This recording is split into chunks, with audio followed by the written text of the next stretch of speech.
क्या मामला है? देखिए, हम लोग लगातार जो SIR चल रहा है उस SIR को लेकर हमारी पूरी पार्टी के सभी जिम्मेदार साथी मैदान में भी हैं और जगह जगह जो अनियमितताएं, दिक्कतें, शिकायतें हैं मतदाताओं की, उसको लेकर पूरी पार्टी के साथ आज जिलाधिकारी महोदय और उनके साथी अधिकारियों से मिले हैं। जो शिकायत अब तक मैदान से मिली सारे पे चर्चा हुई है और आश्वस्त किया है जिलाधिकारी जी ने कि इस तरह की कोई दिक्कतें आगे नहीं। शिकायतें मिली सर? बहुत सारी शिकायतें हैं। कई परिवारों में जहां जितने मतदाता हैं उतने फॉर्म नहीं बांटे जा रहे हैं। आयोग ने 2-2 फॉर्म की व्यवस्था की है, जिसमें एक फॉर्म भर के BLO को वापस करने को, दूसरा फॉर्म मतदाता पे सबूत के तौर पे रखने की जो व्यवस्था दी है। बहुत सारी जगह वो दिक्कत है। कुछ जगह के BLO लोग भेदभाव कर रहे हैं वोटरों के साथ, पार्टीगत और तमाम एंगल से। वो तमाम जो बातें आई थी सबको अधिकारियों के सामने रखा है और हमें उम्मीद है कि ये शिकायतें न केवल दूर होंगी बल्कि जो ड्राफ्ट आएगा 9 दिसंबर को, उसमें जो आज मतदाता सूची है 25 की, वही मतदाताओं का ड्राफ्ट आना चाहिए। ये अपेक्षा की अधिकारियों से हम लोगों ने। किसी के साथ भेदभाव ना हो, किसी के वोट ज़बरदस्ती काटे ना जाएं, बेमतलब की तकनीकी कारणों को दिखा के मतदाताओं का हरेसमेंट ना हो, ये अधिकारियों से हमने कहा है। और हमारे से SIR को लेकर बिहार में काफ़ी हल्ला मचा था। उसके बाद चुनाव हुआ, NDA की प्रचंड जीत हुई और उसके बाद कल पूर्व सांसद दिनेश लाल यादव ने कहा कि जो हश्र महागठबंधन का बिहार में हुआ वही हश्र अखिलेश यादव का यूपी में होगा। क्या कहना? अब उनके बारे में हम कुछ नहीं कहना चाहते हैं। वो इतने बड़े आदमी हैं, वो ब्रह्मा को भी चुनौती देते हैं, तो उनके बारे में इसी आजमगढ़ में उन्होंने ब्रह्मा को भी चुनौती दी थी। तो ऐसे बड़बोले लोगों के जवाब देने की मुझे नहीं समझता कोई ज़रूरत है।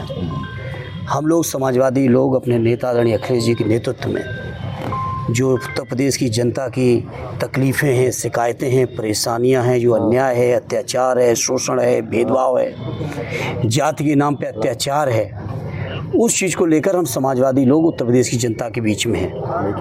और मुझे पूरा यकीन है 24 के चुनाव की तो शुरुआत है, 27 के चुनाव में उत्तर प्रदेश का जनमानस दिखा देगा कि उत्तर प्रदेश के अंदर ये जो सरकार चल रही है, जो अत्याचार, शोषण, बुलडोजर, सामंतवाद, भेदभाव, जाति धर्म के नाम पे जो बंटवारा, जो अत्याचार हो रहा है, इन सब चीज़ों का जवाब उत्तर प्रदेश की जनता 27 के चुनाव में। समाजवादी पार्टी की क्या तैयारी है? SIR को लेकर समाजवादी पार्टी का एक साथी, एक कार्यकर्ता मैदान में है और हम लोग भी अपने स्तर से जितना बेहतर हो सकता है उसकी समीक्षा भी कर रहे हैं और कहीं कोई अगर दिक्कत है तो साथियों को सक्रिय भी करने का काम कर रहे हैं। और मुझे पूरी उम्मीद है कि उत्तर प्रदेश का मतदाता, आजमगढ़ का मतदाता स्वयं सक्रिय होके, क्योंकि लोग जानते हैं ये SIR चुनाव जीतने का हथकंडा है। इस बात को मैं आज आपके बीच ही नहीं कह रहा हूँ बल्कि पूरे देश के विपक्ष के लोगों ने 1 महीने तक सदन को नहीं चलने दिया गया। चुनाव आयोग के सामने तमाम बातें रखी गई लेकिन हमारी बातों को स्वीकार नहीं किया, नहीं स्वीकार किया है चुनाव आयोग ने, वो अलग बात है। क्योंकि अब चुनाव आयोग के नियुक्ति में ही जब महामहिम मुख्य न्यायाधीश महोदय को हटा दिया गया, सुप्रीम कोर्ट के चीफ जस्टिस साहब को हटा दिया गया, तो अब इसके बारे में क्या कहना।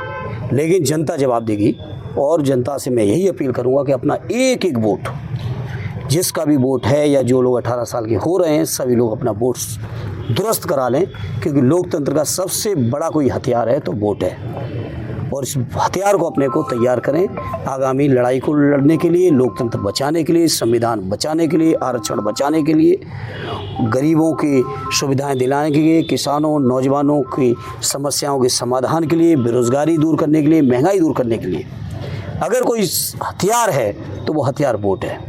इसे सभी मतदाताओं से अपील है आपके माध्यम से, जहाँ तक भी हमारी आवाज़ जाए, वोट चोरी का सब काम छोड़ के अपना वोट पहले दुरुस्त करा लें दिसंबर 9 अखिलेश जी कह रहे थे कि पीडी प्रहरी तैयार किया जाएगा। हैं प्रहरी तैयार हैं, नियुक्त हो चुके हैं।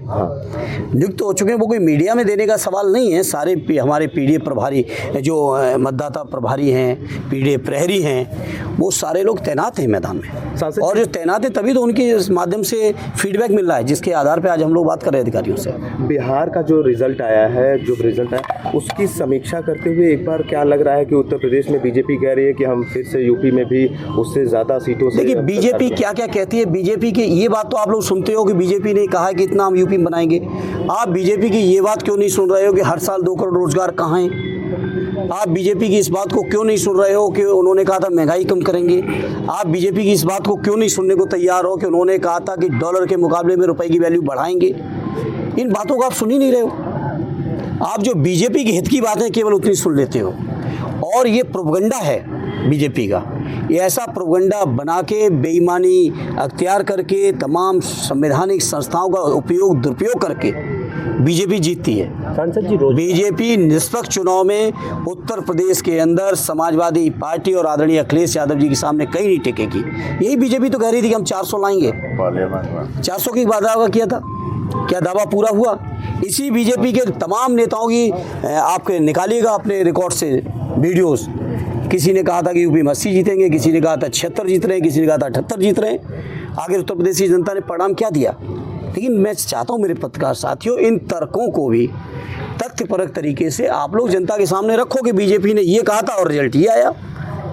43 तो हमारा गठबंधन जीता है, 5 हम लोग हराए गए बेईमानी से काउंटिंग में, और काउंटिंग से पहले की जो बेईमानी थी वो अलग थी। काउंटिंग से पहले की बेईमानी अलग थी। नहीं तो अकेले उत्तर प्रदेश की जनता की वो ताकत थी कि मोदी जी की सरकार और अकेले उत्तर प्रदेश की जनता ही हटाने में सक्षम थी। यही लोग तो दावा कर रहे थे कि 10 लाख से प्रधानमंत्री जीतेंगे बनारस से। कोई 8 लाख का दावा कर रहा था, कोई 6 लाख का कर रहा था, कोई 10 लाख का कर रहा था। क्या परिणाम आया? बात अगर